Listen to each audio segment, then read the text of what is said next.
ng malupit na regalo ni Ninong Hunter. Ayan. So meron Na, kumain na po yung mabigat. Captain, bakit? Mas kalahati lang yung may katawan na bilis. kasi kami.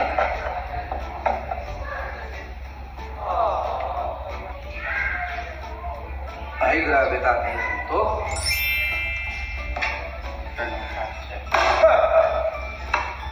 Kasi ito pa. Boga. Ano yung pa ako? Tignan dyan. Boga, lagyan mo na rin yung spray. Ay! Alam eh.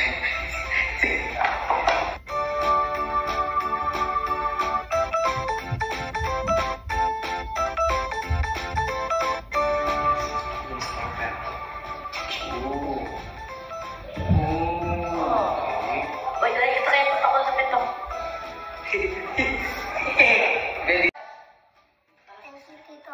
Mo ako na-inspire sa story mo as a person. I am a seaman. It was 2020, not sure of the month. Una ko nakita ang part 6 ng Batang Kargador. I was still on board the ship that time, kaya yun lang yung pinanood ko. Kasi limited lang access namin sa internet. Yung tumatak sa isip ko yung umayak sa Techram sa'yo na para sumama. Naisip ko that time at nasabi ko sa sarili ko, ang buhay naman ng taong to, may paiyak-iyak pa. Pasensya na sa Ram kung ganyan ang thinking ko that time. After that part 6, hindi na ulit ako nanood ng video mo hanggang sa nakababa na ako ng barko. Fast forward, October 20, 2020, pabalik na sana ako ng barko, I undergo medical examination dahil isa yung sa requirement sa pagsampa ng barko. And the result was until I was diagnosed. Sa isang sakit doon, nagbuo ang mundo ko. Nawala ako ng ganyan, mabuhay kasi iniisip ko. Ocean is my life, and I really love my work. At pagbabarko din ang source of income ko. Sa pagbabarko din ako nakapag-invest ng lupa, nakabili ng sasakyan, nakatulong sa pag-aaral ng aking mga kapatid at sa isang iglap na wala yung parang wala. At first, hindi ko na pinaalam sa family ko ang situation ko. I cut all ties from them, even communication. Kasi nasanay na ako na ako yung nagbibigay sa kanila. Ako yung sumusuporta at bigla-biglang mawawala. Namuhay ako mag-isa sa Maynila. Nawalan ako ng ganang mabuhay. Nawalan ako ng ganang gumalaw. Inatake ako ng depression. Pinag-iisipan ko na din magpakamatay. Actually, anong una, pinagplano ko na kung iinom ako ng laso. Pagpapasagasa sa sasakyan o tumalon sa tulay. Eventually, hindi ko din tinuloy. Iniisip ko kasi mukhang masakit tumaga nung sakit. Tapos, nag-pray ko na lang na sana pagkakatulog ako, hindi lang ako magising. I think that was the easy way to escape. One night, as I was browsing YouTube, nakita ko ulit ang story.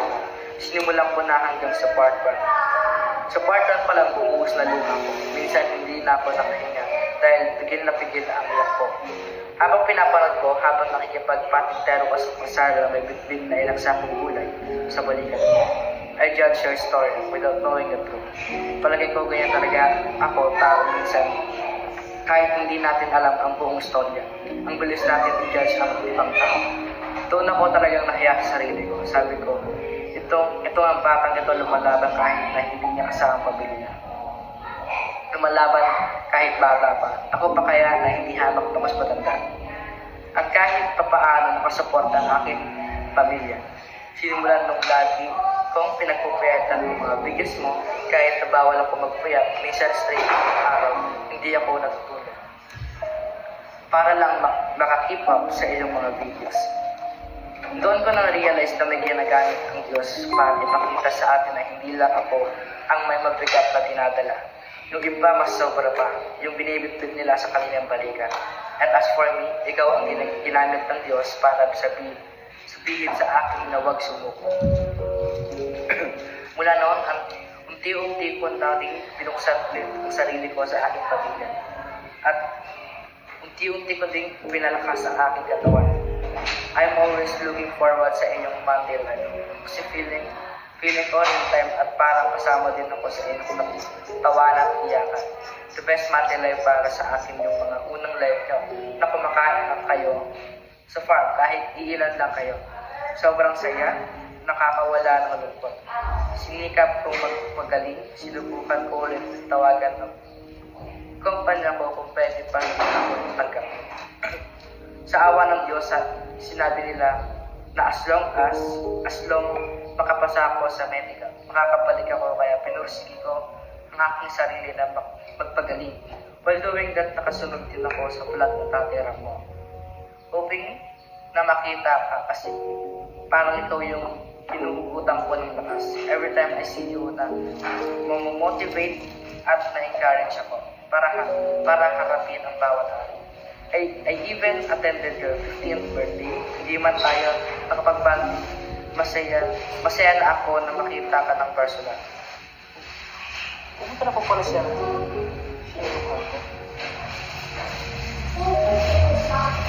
Kaya? 15th birthday po, hindi man tayo nakapagbanding. Masaya na ako na makita ka ng personal. Sino doon? Pumunta na po ba siya yung kanta? Dito? Dito? Hindi po. 15th birthday ko daw po. 50? Hmm. Ilan ang mga ba? Basahin mo eh. 15th birthday, hindi man tayo nakapagbanding. Masaya na ako na makita ka ng personal. 15? Kailan ka ba nag-15 sa... Ayun po. Last year? Last year po. Hindi, saan ba tayo nag-ano ng 15? Diyan po. Dito na. Wala Di siya. ba nag-live din po tayo kapatid nga ng Stose? Hmm. Tapos, ano ang mga ganap? Nagsalubong tayo dito. Tapos yung pagtapos po ng church doon po. Oo, tapos ano ang mga ganap? Saan siya doon? Naku, hindi natin alam ah. Oo, mysterious. Misteryoso. Misteryoso. Ah, Ibig sabihin, I even attended your 15th birthday. Hindi man tayo nakapati. Masaya ako na makita. Personal, masaya ako na makita ang batang naging inspirasyon ko, ang batang nagturo sa akin. Ako nang bumasa ngayon, nakabalik ako. Bago siya bumalik sa barko. hmm.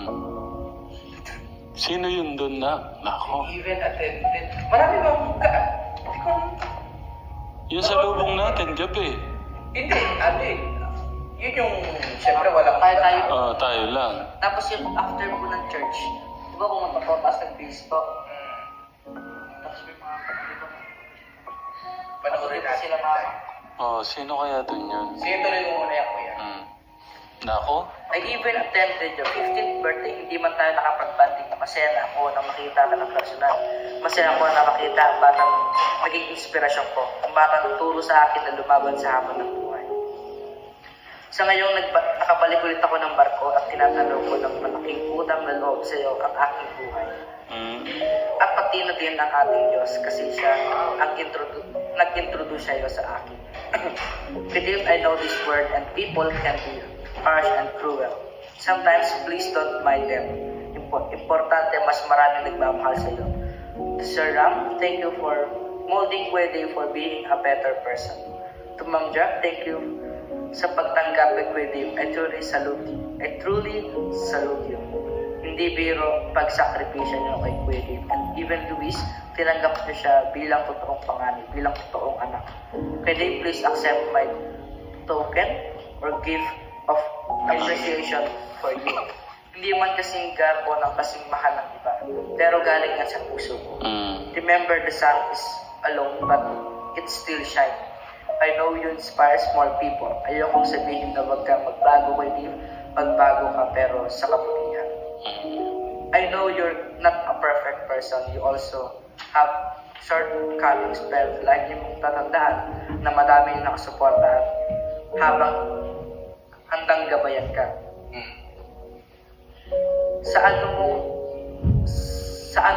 Sa anumang tatahakin mong landas, especially madalas family, please don't pressure and stress out yourself. Happy na kami na nakikita kang masaya. Last day, gusto ko din maghingi ng sorry at mag-thank you na din sa family ko, sa girlfriend ko na hindi bumitaw sa akin.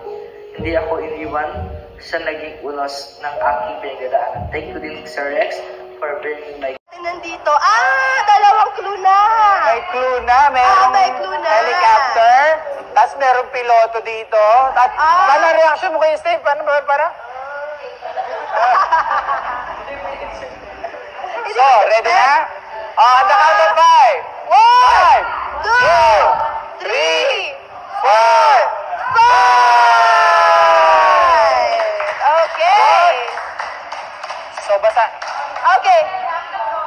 Okay, babasahin natin. So, ito ay gift voucher to Dave Manalastas.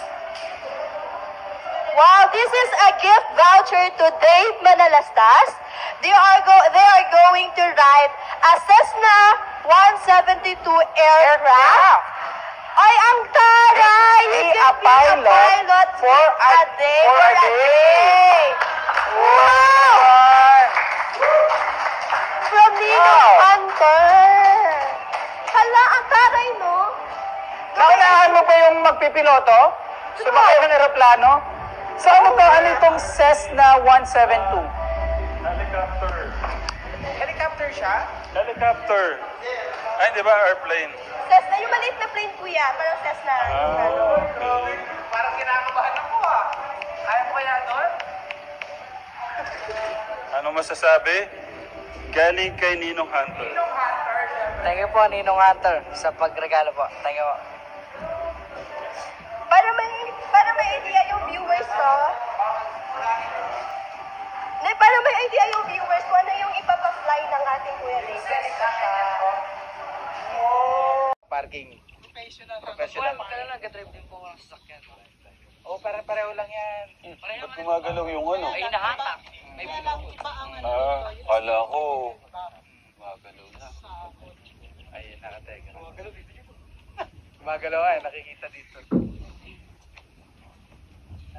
Kuya Mon, saan si Kuya Dave? Birthday po niya ngayon. Hindi. Itong anak ko. Kanang kaliwa. Sorry. May pangalan pong Dave at Luis Suka Tekram sa mga pilot. Ang galing yun, no? Oo nga eh. Kay Dave Luis yung Pareho si... Nakakatawa na nakakaiyak si Tita Ed. Sabi ni Tita Ziatile. Pakilala nun. Hindi nung nakita ko parang pagod siya dahil nung birthday niya. Hindi na rin ako nakisali, baka lalong mapagod. Okay. Ano ho muna palang ano ho munang masasabi niyo sa kwento ng buhay ng ating panganay? Inspiring. Parang umiiyak si paring Hunter, no? Hindi mo kasi pinagpahinga po. Ano ba? Sige. Kakain muna. Okay, sorry. Okay, paano naging malaking part sa inyo yung kwento ng buhay? Yung una kong nakita yung video nyo, on board ako dati yung sa barko pa ako. Yung part 6, hindi ko pinansin. Tapos bumaba ako ng June. Tapos September, pabalik sana ako ng barko. So, hindi ako nakapasa sa medical. Nagka-problema. Tapos parang down na down ako yung dati. Tapos yun lang. Nas-camp ako dati ng mga malapit isang